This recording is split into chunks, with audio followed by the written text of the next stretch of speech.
Commander Alex Reed gazed through the viewport of the Endurance, Earth's first interstellar diplomatic vessel. The massive alien ship loomed before them, its crystalline structure catching starlight in mesmerizing patterns. After decades of radio, communication with the Varians, humanity was finally meeting their first alien civilization face to face. "Final approach, Commander," Lieutenant Tom Wilson reported from the helm. "Docking procedure initiated." Alex nodded, trying to control her racing heart. Humanity's representatives had been chosen carefully. Scientists, diplomats, linguists, all selected not just for their expertise but for their psychological stability. First contact would define humanity's place in the galactic community. The docking clamps engaged with a gentle shudder. Chief Medical Officer James Morgan stood beside her, medical kit ready. "Remember," Alex said to her crew, "we represent all of Earth today." The airlock cycled open to reveal 3 Varians.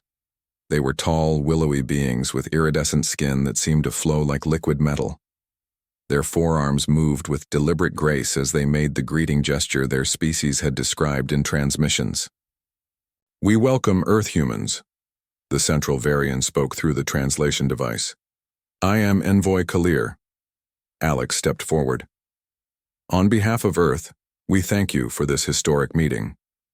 The diplomatic tour progressed smoothly until they reached what appeared to be a medical laboratory. Kalir's skin rippled, a sign of discomfort in Varian body language. "We must discuss something unexpected," Kalir said. "Since beginning observations of your species, we have been confused. Your biological makeup is unlike anything in our records." James frowned. "In what way?" Kalir gestured to a display showing comparative anatomical scans. "Your bodies are remarkably resilient. You heal from injuries that would be fatal to most species. You adapt to environmental toxins. Your emotional bonding creates neurochemical patterns that enhance your survival capabilities. It is extraordinary." "We're just humans," Alex said, puzzled. "No," Kalir responded, skin shimmering. "You are far more. Our scientists believe your species may be descended from an ancient race known as the Preservers. They were bioengineers who seeded modified versions of themselves across the galaxy before disappearing." "That's quite a claim," James said skeptically.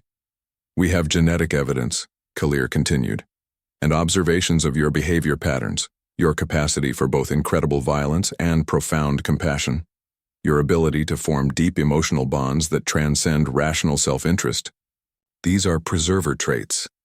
Alex struggled to process this information. "Why are you telling us this?" Kalir's skin darkened. "Because the Galactic Council fears you. Some members believe humans should be contained or studied rather than welcomed. They fear what you might become." "And what do you believe?" Alex asked quietly.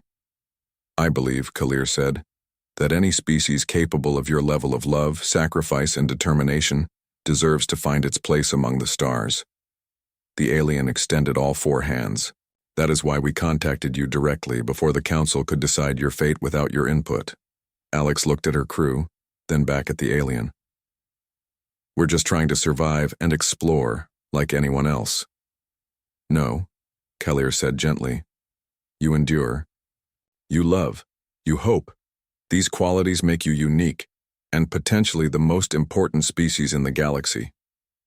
As Alex processed these words, emergency lights suddenly flashed throughout the vessel. A new voice came over the communication system. "Attention, Varian vessel. This is Admiral Zenith of the Galactic Council. You have violated containment protocols. Surrender the humans immediately." Kalir's skin pulsed with alarm. "We must move quickly. The Council ships have arrived earlier than anticipated." Alex felt ice in her veins. First contact had just become first conflict, and humanity's future hung in the balance. "Containment protocols?" Alex repeated, her commander's training kicking in despite the shock. "You knew they were coming?" Kalir's skin rippled with what the humans had learned to recognize as regret. "Not this soon. The Varian Science Coalition has been monitoring your species for centuries, separate from Council oversight. We believed you deserved to know the truth before they classified your planet as a restricted zone." Through the viewport, 6 sleek vessels materialized from hyperspace, their designs utterly alien to human eyes. Each was at least triple the size of the Varian diplomatic ship. "Those are Council enforcement vessels," Kalir explained. "They will board us by force if necessary." Lieutenant Wilson's hands hovered over the ship's defensive systems. "Commander, stand down, Lieutenant," Alex ordered. "We're diplomatically outmatched." She turned to Kalir. "What exactly does the Council want with us?" The Varian's inner eyelids flickered, their version of a grimace. "Study. Limitation. Perhaps eventual integration under strict controls. The Council believes unregulated species with preserver genetic markers are too unpredictable." James stepped forward. "You said we're descended from these preservers. What happened to them?" "They vanished during the Great Collapse approximately 50,000 of your years ago," Kalir explained. "Many believe they were destroyed in an ancient conflict, but others think they encoded themselves into various species' genetic material, waiting to re-emerge." The ship shuddered as a docking clamp engaged without permission. "They're boarding," Wilson reported. Kalir moved quickly to a control panel. "We have one option. The Council doesn't know how much we've revealed. If you return to your vessel immediately, we can claim this was merely a preliminary cultural exchange." "And then what?" Alex demanded. "They quarantine Earth?" "Listen carefully." Kalir lowered their voice. "Return to Earth. Prepare your people. The Varian Coalition will send encrypted data packets through the communication channels we've established. Information about Council technology, star charts, everything you'll need." "Need for what?" James asked. "To survive what's coming," Kalir replied. "The Council fears you because preserver descendants have always disrupted the galactic order. Your capacity for adaptation, your emotional bonding that transcends pure logic, these traits make you unpredictable. And now that we've made contact, they won't simply leave you alone." The door to the chamber hissed open. 3 tall, armored figures entered, bipedal but with proportions that seemed wrong to human eyes. Their faces were concealed behind smooth masks with no visible features. "Envoy Kalir," the central figure spoke, voice unnaturally modulated. "The Council executive requires your immediate presence." Kalir's skin darkened with stress but maintained diplomatic composure. "Admiral Zenith, these are our guests from Earth. We were just concluding our cultural exchange." The masked figure regarded the humans with unreadable attention. "Humans of Earth, I am Admiral Zenith. Your presence here violates Directive 7 of the Galactic Council. You will be escorted to separate chambers for evaluation." Alex straightened her shoulders. "With respect, Admiral, we were invited here by the Varian government. We have no knowledge of your directives." "Ignorance does not grant exemption," Zenith responded coldly. "Your species has not been cleared for galactic integration." James stepped forward. "On what grounds?" The Admiral's mask tilted slightly. "Genetic incompatibility with Council oversight measures. Now you will—" An alarm blared through the ship. The lights flickered, and the artificial gravity wavered momentarily. "Engineering. Emergency," announced the ship's system. "All personnel proceed to designated safety zones." Kalir moved swiftly toward the humans. "You must return to your ship immediately. This distraction was arranged by our coalition." Admiral Zenith's posture became aggressive. "Detain them." But in the chaos of emergency protocols and failing systems, Kalir guided the human delegation through rapidly closing corridors toward their docking bay. As they ran, the Varian pressed a small crystalline device into Alex's hand. "The truth about your origins, about what you can become. The Council has hidden it for millennia," Kalir whispered urgently. "Remember, your greatest strength isn't just your durability. It's your capacity to love beyond reason, to hope despite evidence, to forge bonds that defy logical self-interest." They reached the airlock where the Endurance waited. "We may never meet again," Kalir said, skin pulsing with emotion. "But know that you have allies among the stars." As the airlock sealed behind them, Alex clutched the crystal and knew that humanity's understanding of its place in the universe had forever changed. 6 months after the abrupt return from the Varian vessel, Alex sat in a secure underground facility beneath the Rocky Mountains. On the table before her lay the crystalline device from Kalir, now connected to a specially designed interface. "We're ready for the final decryption sequence," Dr. Emily Torres said, her fingers moving across a holographic display. As the head xenoarchaeologist on Project Revelation, she had spent months analyzing the data from the crystal. James Morgan stood nearby, still serving as medical advisor. "Whatever's in there better be worth the diplomatic nightmare we're facing," he wasn't exaggerating. Since their return, Earth's governments had unified under the threat of potential council intervention. The global preparation program was unprecedented. Military readiness, technological development, and public awareness of extraterrestrial life had all advanced decades in mere months. "Beginning playback," Emily announced. The room darkened as a holographic figure appeared, not Kalir, but a different alien species entirely. Humanoid, but with features that seemed oddly familiar despite their alienness. "Greetings, descendants," the figure spoke, its voice deep and melodic. "I am Architect Theron of the Preserver Enclave. If you are viewing this record, you are one of our seeded worlds that has achieved sufficient technological advancement." Alex felt a chill. This recording was potentially tens of thousands of years old. The hologram continued. "The beings you know as preservers were not simply an advanced species. We were the first species to achieve sentience in this galaxy. As we explored the stars, we discovered a profound truth. Intelligent life was exceedingly rare. In our loneliness, we began to seed worlds with variations of our genetic code, hoping to create diversity while preserving our core essence. Images flashed, showing planets being terraformed, genetic sequences being modified. Our most successful genetic line, your line, was enhanced with two critical adaptations. First, physical resilience beyond any species we had encountered. Your bodies can heal from incredible trauma, adapt to toxins, and survive conditions that would destroy other life forms. Medical imagery showed human cellular regeneration compared to other species. The difference was striking. Second, and more importantly, we enhanced your capacity for emotional connection.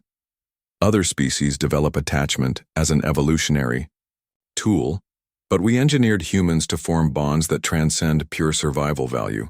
Your love, for mates, offspring, even strangers, creates neural patterns that strengthen your collective survival. The hologram's expression became somber. "We did not anticipate the consequences of our creation. When other species achieved spaceflight and formed the early council, they discovered your worlds. They witnessed your capacity for both tremendous compassion and terrible violence. They feared you, as they had feared us." The image shifted to show scenes of conflict, spacecraft of ancient design and battle. The council that exists today rose from the ashes of the war against us. They believe they exterminated our kind, but we encoded ourselves into your very DNA.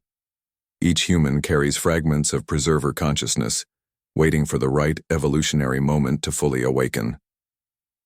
Alex exchanged shocked glances with her colleagues. "The council maintains stability through homogeneity and control. Your existence, independent, adaptive, emotionally complex, threatens that control. They will not stop until they have contained you." The hologram of Theron leaned forward, its expression intense. "But you have advantages they cannot understand. Your bodies are built to last through hardships that would destroy them. Your minds are built to innovate beyond their rigid thinking. And most powerfully, your hearts are built to form connections they cannot sever." The recording continued with technical data, star charts, technological blueprints, biological information, but Alex's mind was reeling from the implications. "We are not merely human," she whispered. "We're their legacy." James studied the medical data with wide eyes. "This explains so much about our physiology, the redundancies in our organ systems, our pain tolerance, even our psychological resilience." Emily pointed to another data stream. "Look at this. Specific genetic markers that are still dormant in our DNA. According to this, we've only accessed about 40% of our actual potential." As the recording concluded, Theron's hologram offered a final message. The path ahead. We'll test everything you are. The Council fears what they cannot control, and they cannot control beings whose strength comes from connection rather than dominance. Remember this truth. You were built to last and built to love. That combination makes you the most powerful force this galaxy has ever known. The hologram faded, leaving the room in silence. Alex stood, decision already forming.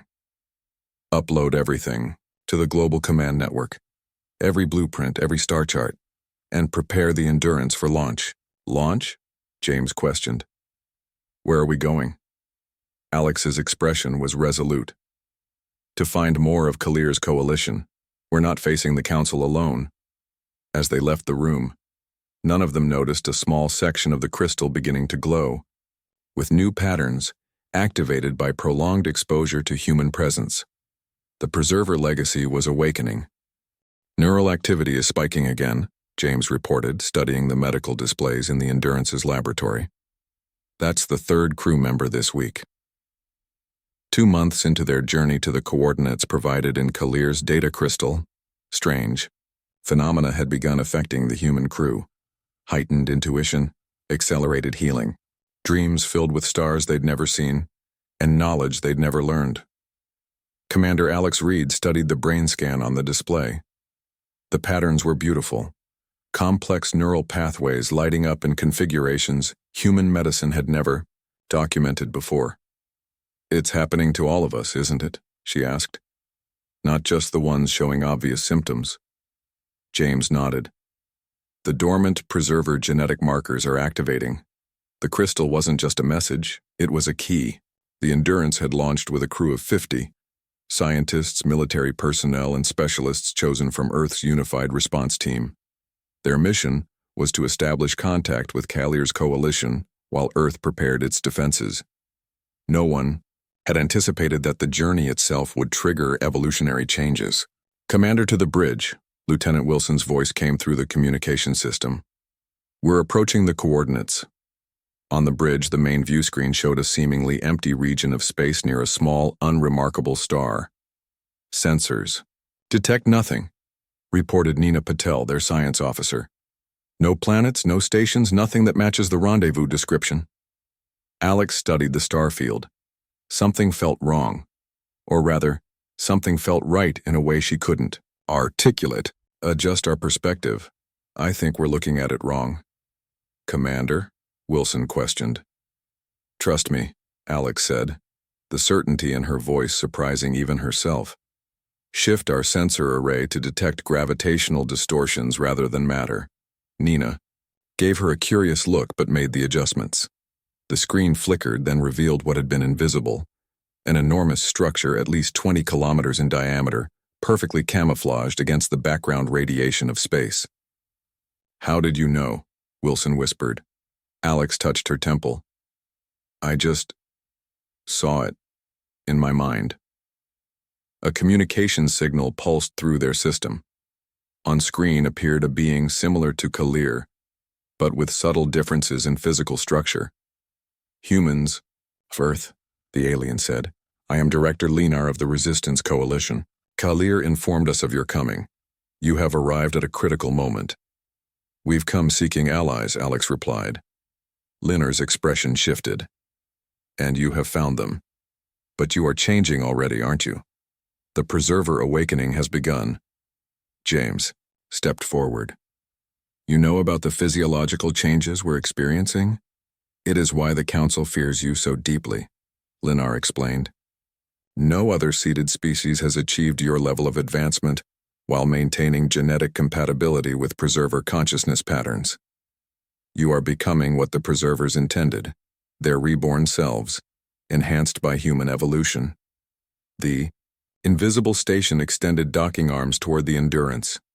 You must understand what you're becoming before the Council finds you, Linar continued. They have dispatched their most powerful fleet to your solar system. Earth has perhaps 3 of your months before they arrive. Alex felt her blood run cold. 3 months? But our defenses will not be sufficient, Linar finished. Not unless you embrace what you truly are. Once docked inside the massive station, Alex was amazed to discover representatives from 17 different species, all part of the Resistance Coalition, all working against Council dominance. In a vast chamber filled with technology far beyond human understanding, Linar explained, "For millennia, the Council has maintained control through technological superiority and rigid hierarchy.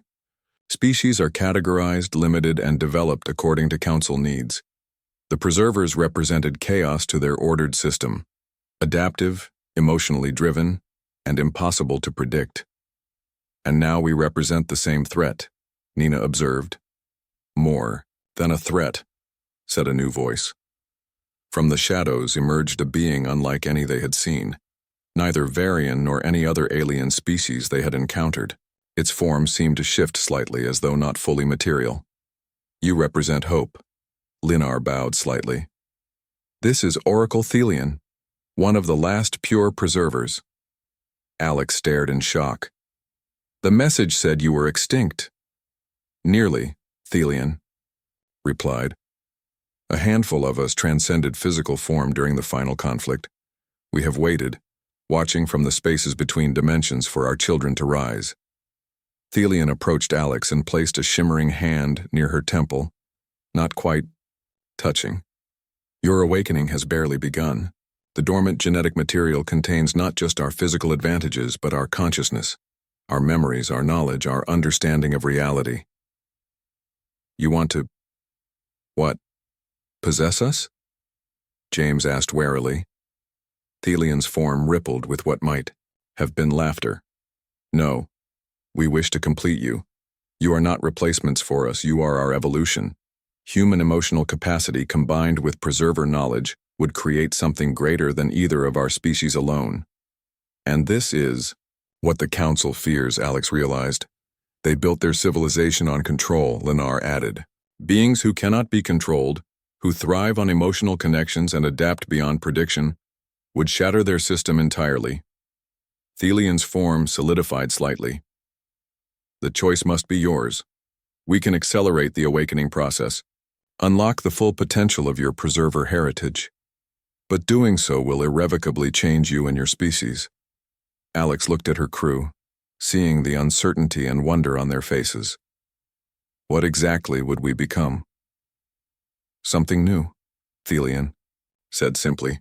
"Something that combines humanity's greatest strength, the capacity to forge bonds of love beyond all rational self-interest, with the cosmic awareness of the oldest sentient species in the galaxy."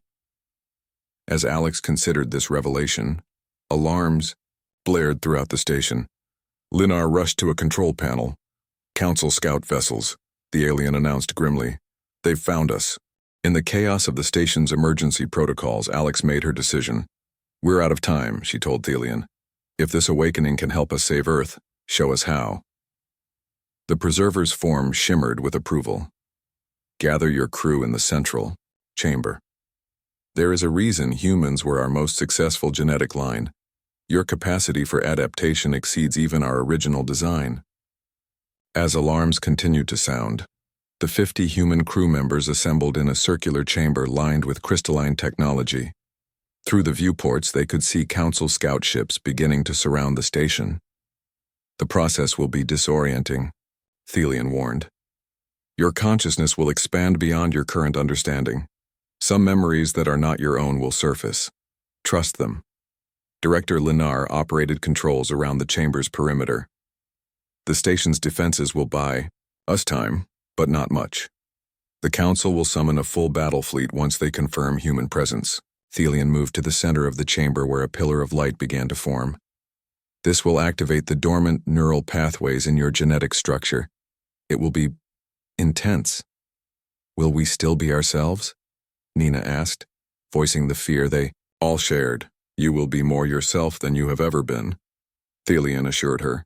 "The preserver consciousness does not override. It complements. Your humanity is precious even to us." As the light intensified, James monitored their vital signs on a portable medical device. Neural activity increasing across all subjects. Heart rates elevated but stable. Alex felt it first, a warmth spreading from her core to her extremities. followed by a tingling sensation in her brain. Then came the flood of information: star maps, languages she'd never learned, engineering, principles beyond Earth's technology, and memories, ancient cities on worlds that no longer existed, the early days of the galaxy when the preservers walked among the stars. Around her, her crew experienced similar awakenings. Some gasped, others wept, all transformed as dormant. Genetic material activated throughout their bodies and minds. Remarkable, Thelian observed. Your species is accepting the activation at a rate we never predicted. Through the haze of new awareness, Alex noticed something else, a heightened sense of connection to her crew. She could feel their emotions, their thoughts brushing against her consciousness without words. The telepathic network, Thelian explained, sensing her discovery. It was how preservers communicated across vast distances. In humans, it manifests through your emotional centers. Your connections strengthen the link. Council vessels have breached the outer defense perimeter, Linar announced urgently. We have minutes, not hours. Alex found she could process this information with newfound clarity. Strategies formed in her mind using knowledge she hadn't possessed minutes earlier.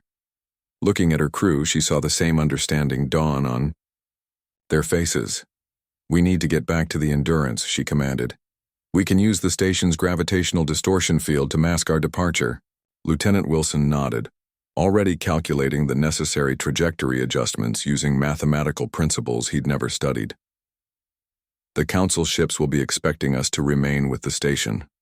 If we time our departure with their attack pattern, I can modify our engines to leave a false signature, Nina added, her mind accessing engineering knowledge from the preserver consciousness. As they prepared to return to their ship, Thelian approached Alex one last time. Remember, Commander, the physical changes are only beginning. Your bodies will continue to adapt, become more resilient, but your greatest weapon remains uniquely human, the bonds between you. The Council cannot comprehend the strength that comes from connection rather than control. Alex felt the truth of this statement resonating through the new pathways in her mind. Will we see you again? I will journey with you, Thelian said, its form becoming increasingly translucent, not as a separate entity, but as part of the collective memory now awakening within you. When you need guidance, look inward. As the last of the humans boarded the Endurance, Director Linar provided final navigation data. These coordinates will lead you to other resistance outposts. You are not alone in this fight. The station shuddered under the first Council assault as the Endurance disengaged. Through their new awareness, the humans felt the sacrifice of those remaining behind to cover their escape. Linar and the other resistance members buying them time with their lives. As they accelerated away from the battle, cloaked in the gravitational distortion field, Alex felt something profound shifting within the ship itself. The metal seemed to respond to their presence differently, the systems integrating with their thoughts in ways the original engineers never intended. The ship is changing, James observed, running his hand along a console that subtly reconfigured under his touch. Adapting to us. No, Alex realized, understanding flowing through her enhanced mind. We're changing it. Preserver technology was partially organic, responding to the consciousness of its users. As they charted their course back to Earth, moving faster than the Endurance had ever been capable of before, Alex felt both exhilaration and trepidation. They were evolving into something beyond human, yet carrying humanity's essence at their core. The Council fleet will reach Earth in approximately 87 days, Nina calculated. We'll arrive with 2 weeks to spare. And then? James asked.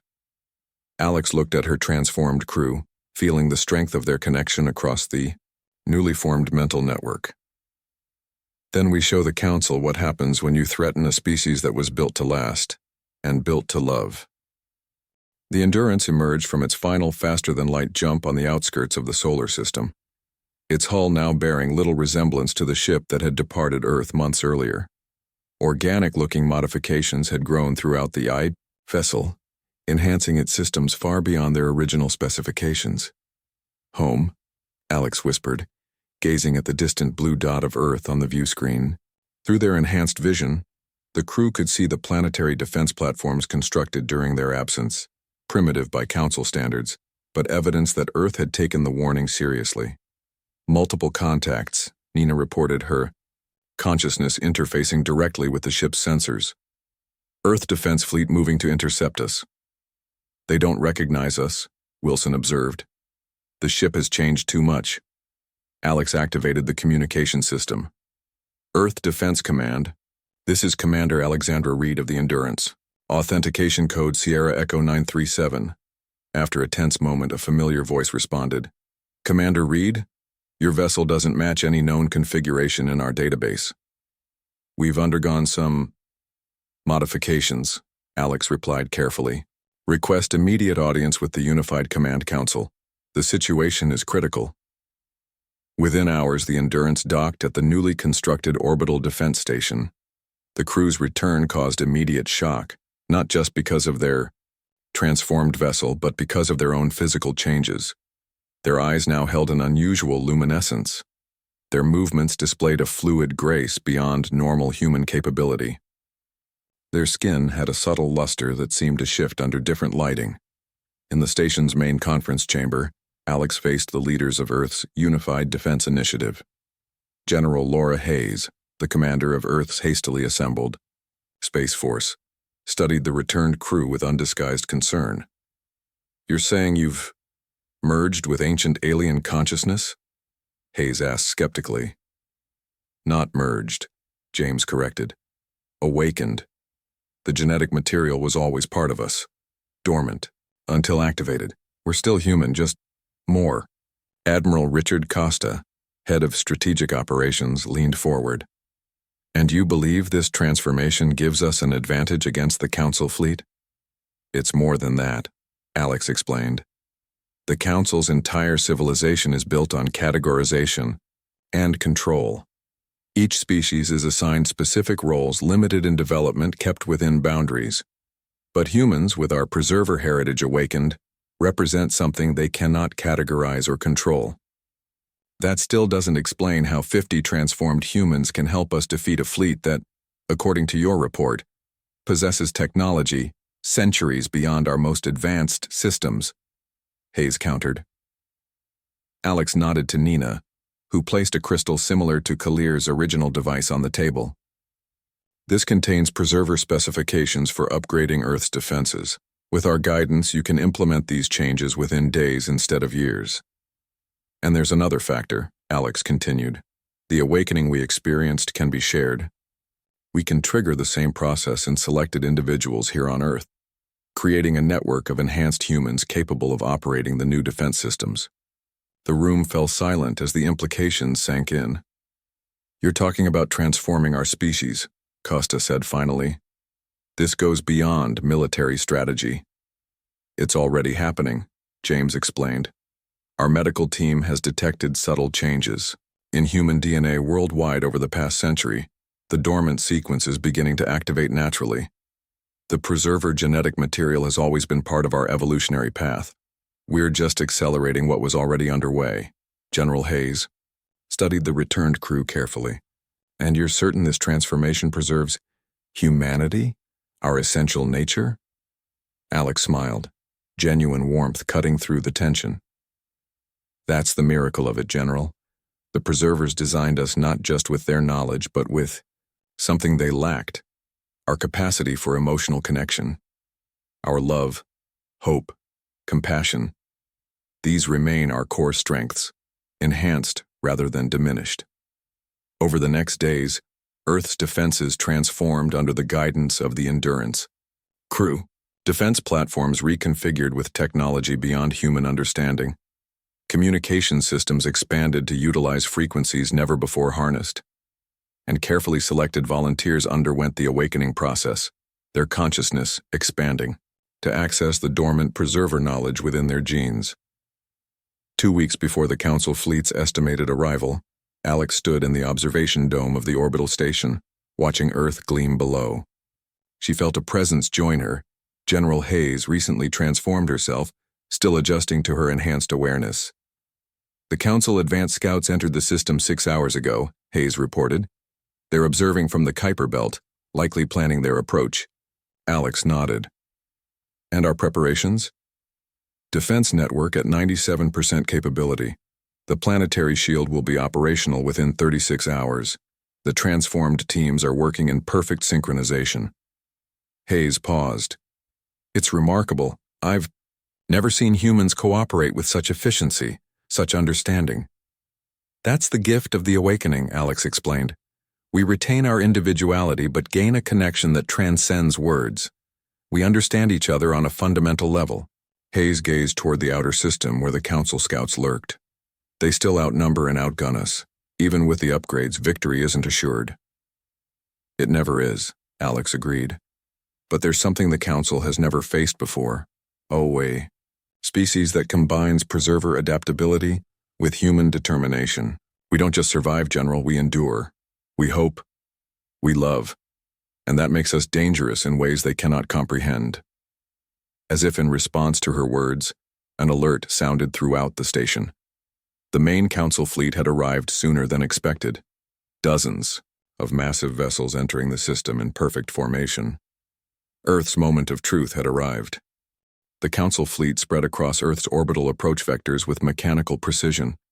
67 warships arranged in tactical formations developed over millennia of galactic warfare.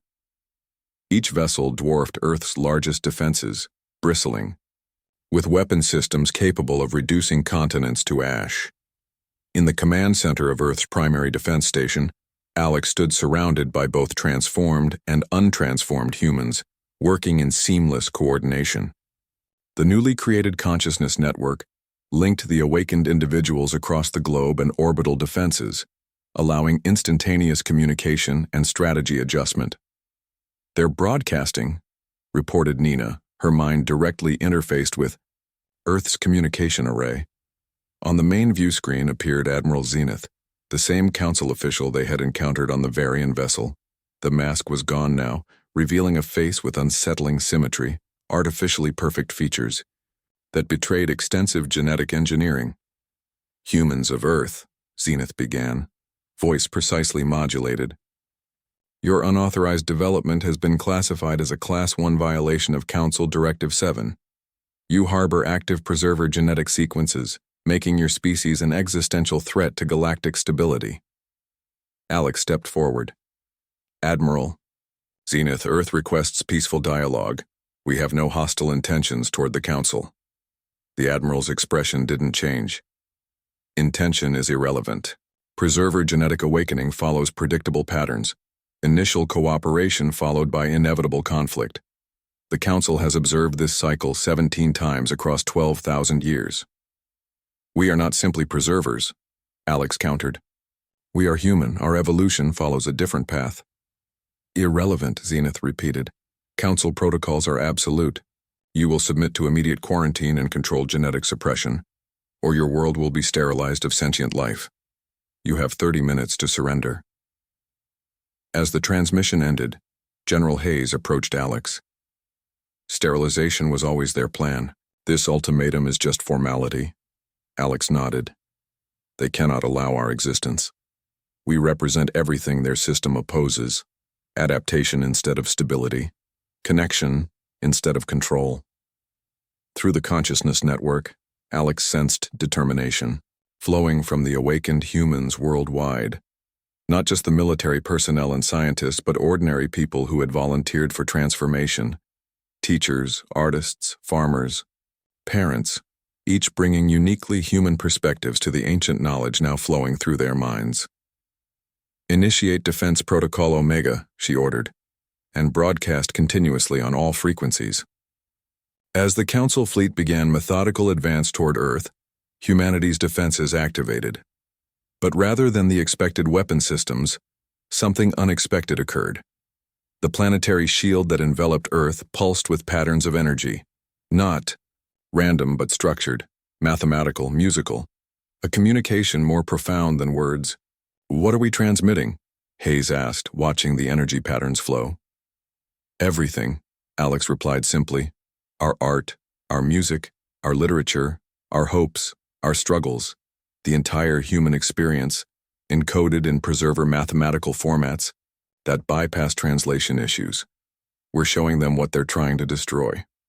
On the Council vessels, confusion spread as their systems registered the unusual transmissions.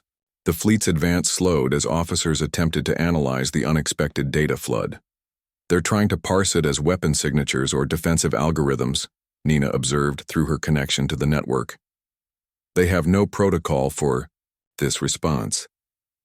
The first Council vessel resumed its advance, weapons charging. In response, Earth's orbital platforms activated, not firing destructive energy, but instead creating a gravitational lens that amplified the transmission. Through the consciousness network, Alex felt something remarkable. Fear from the Council commanders. Not fear of destruction, but something deeper. Fear of comprehension. Fear of connection. Their entire civilization is built on separation, she realized aloud. Species kept apart, categorized, controlled.